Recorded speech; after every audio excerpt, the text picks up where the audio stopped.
గిరిజనులంటే ఇంత దారుణమా? Guinness record కోసం గిరిజనులకి ఇన్ని వేదనలు చేయాలా? ఇంత దారుణంగా ఉన్నారా? ఇక్కడ స్కూల్ పిల్లలని లేదు, స్కూల్ పిల్లలతో పాటు వచ్చిన స్టాఫ్ అని లేదు,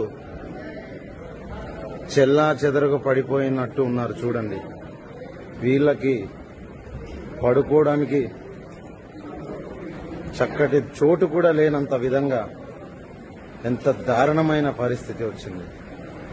ఇక్కడ చూస్తుంటే మనతో పాటు వచ్చిన స్టాఫ్లు, రూట్ ఆఫీసర్లు, ఇన్ఛార్జ్ ఆఫీసర్లు ఎంత దారుణంగా ఉన్నారో ఇక్కడ చూస్తుంటే మన ఇంజనీరింగ్ అసిస్టెంట్కే పడుకోవడానికి చోటు లేదు. ఎంత దారుణమైన పరిస్థితి. ఇలాంటి బాధ ఎవ్వరికి రాకూడదు. దయచేసి దీన్ని సీఎం గారి దృష్టికి తీసుకెళ్తారని మనవి చేస్తున్నాను.